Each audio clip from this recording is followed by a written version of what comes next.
Video ini hanya untuk mereka yang punya logika. Bagi yang tidak punya logika, skip aja. Gara-gara video saya di Cokro TV pada 23 September berjudul Skandal Bank Mandiri, Titan dan Iwan Bomba, saya diserang. Mula-mula saya diserang di media massa oleh aktivis Serikat Pekerja BUMN Arief Poyono. Kemudian pada 27 September saya disomasi Dr. Dodi Abdul Qadir, kuasa hukum Bank Mandiri. Saya gambarkan dulu isi video saya yang dipermasalahkan itu. Dalam video itu, saya menggambarkan fenomena yang saya khawatirkan berlangsung di dunia perbankan Indonesia. Kasusnya adalah kredit macet perusahaan Titan Infrasinergi di Bank Mandiri.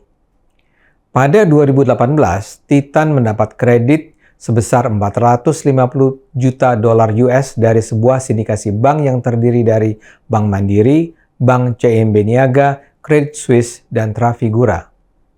Bank Mandiri adalah bank utama pemberi pinjaman. Jatuh tempo pelunasan pinjaman adalah Agustus 2023. Gara-gara COVID, Titan mulai mengalami kesulitan untuk membayar utang pokok plus bunga pada Februari 2020. Harga batu bara saat itu memang anjlok. Kemacetan pembayaran cicilan utang pokok Titan mulai terjadi pada Mei 2020 sampai Mei 2021.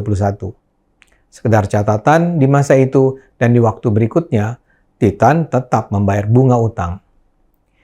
Titan sebenarnya berusaha mencari jalan keluar untuk membayar utang dengan menjual sejumlah asetnya, seperti tambang batu bara dan kapal seizin Bank Mandiri.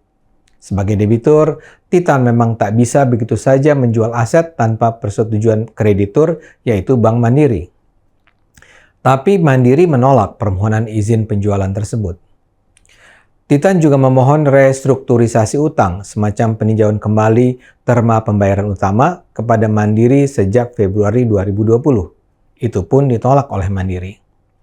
Akibatnya Titan sulit memenuhi kewajiban pembayaran kreditnya dan bahkan menghadapi kesulitan operasi. Ketika itulah Titan memutuskan untuk melakukan tindakan yang kemudian dianggap melanggar kesepakatan awal.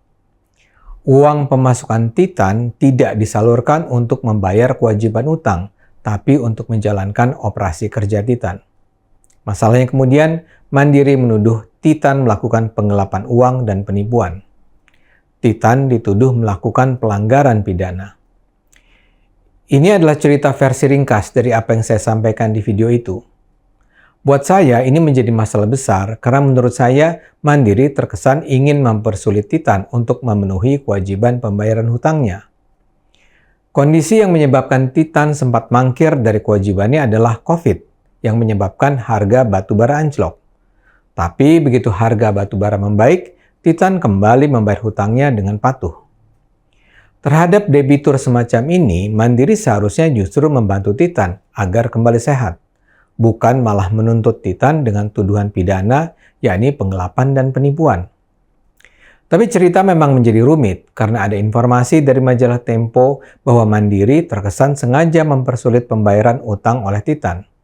Tujuannya adalah agar Titan terdesak untuk melepaskan sahamnya pada sebuah grup perusahaan besar yang merupakan mitra Mandiri. Video itu seperti saya katakan diserang. Yang pertama bicara keras adalah aktivis Serikat Pekerja BUMN Arief Poyono. Di berbagai media, dia menuduh saya tidak waras dan mungkin disponsori Titan. Menurutnya, Titan adalah pengemplang yang tidak berniat baik. Kata Arief, Titan tidak melakukan pembayaran angsuran kredit selama 2 tahun. Arief juga mempertanyakan tindakan Titan membagi-bagi dividen kepada pemegang saham sebesar 297,25 miliar rupiah, padahal masih terjerat kredit macet. Terakhir, Arief menganggap adalah wajar kalau Mandiri menawarkan Titan untuk diambil alih oleh perusahaan lain kalau Titan tidak mampu membayar utang-utangnya kepada Bank Mandiri. Apa yang dikatakan Arief menunjukkan dia sebenarnya sama sekali tidak paham apa yang dia katakan. Saya membela Titan karena Titan jelas menunjukkan itikat baiknya, bukan karena saya dibayar Titan. Sama sekali tidak benar bahwa antara 2020-2022 Titan tidak mencicil utangnya. Setiap tahun sejak 2020, Titan tetap berusaha memenuhi kewajibannya. Pada 2020, Titan mencicil 26,7 juta dolar. Pada 2021 naik menjadi 46,6 juta dolar. Dan pada 2022 sampai September, Titan membayar utang 58,2 juta dolar.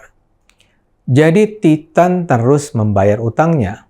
Penjelasan Arif kacau. Begitu juga tuduhan Arif bahwa Titan membagi dividen kepada pemegang saham. Ini sudah saya tanyakan kepada Titan dan jawaban mereka adalah tidak ada pembagian dividen sampai nanti utang mereka lunasi. Jadi lagi-lagi kacau. Titan juga mengajukan paling tidak 4 kali permohonan restrukturisasi. Semua tidak dijawab oleh Mandiri. Untuk melunasi kekurangan pembayaran, Titan pernah memohon kepada Mandiri agar mereka diizinkan menjual 2 tambang batu bara dan menjual kapal. Itu juga ditolak. Poin saya adalah ada bukti sangat kuat bahwa Titan ingin melunasi pembayaran utangnya.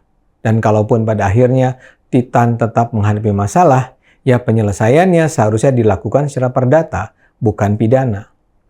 Bila saat jatuh tempo pembayaran utang pada Agustus 2023, Titan tetap tidak bisa membayar, kalau perlu penyelesaian dilakukan oleh Badan Arbitrase Nasional. Jadi buat saya, argumen Arif memang tak bisa dipertanggungjawabkan. Tapi seperti saya katakan, setelah Arif datang pula somasi yang dikirimkan Dr. Dodi Abdul Qadir selaku kuasa hukum Mandiri.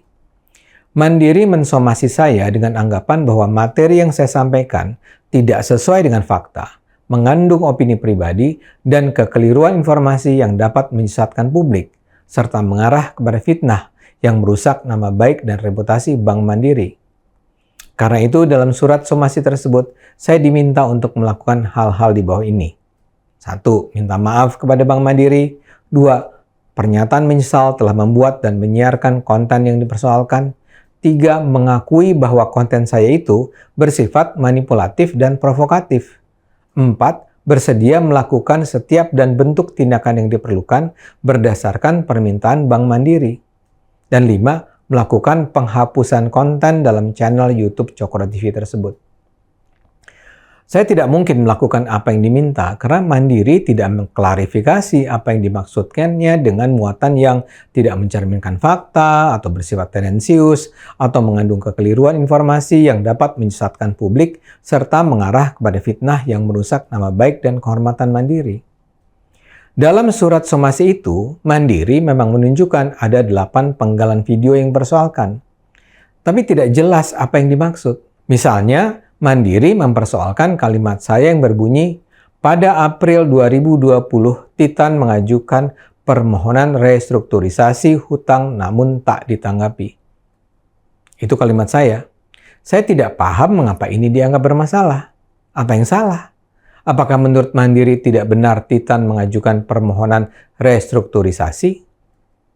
Kemudian juga ada penggalan lain yang dipersoalkan, yaitu pernyataan saya bahwa untuk membayar utang, Titan meminta izin kepada Bank Mandiri untuk menjual anak usahanya di bidang perkapalan, tapi ditolak. Kenapa pula ini dipersoalkan? Apakah Mandiri ingin menyatakan bahwa Titan tidak pernah meminta izin untuk menjual anak usahanya di bidang perkapalan kepada Mandiri? Atau apa? Jadi kalau saya diharapkan mengaku salah, saya harus tahu dulu apa yang dianggap oleh Mandiri salah. Untuk itu memang saya pikir cara terbaik adalah dengan mengundang langsung pihak Mandiri untuk menjelaskan kesalahan-kesalahan video saya mengenai Mandiri. Kami di Cokro sangat bersedia memberi kesempatan bagi pimpinan direksi Mandiri atau lawyer Mandiri untuk menjelaskan di mana letak kesalahan saya. Saya sadar bahwa saya bisa salah.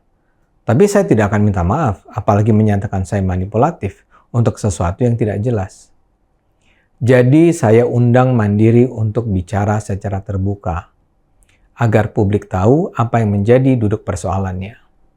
Ayo gunakan akal sehat, karena hanya kalau kita gunakan akal sehat, negara ini akan selamat.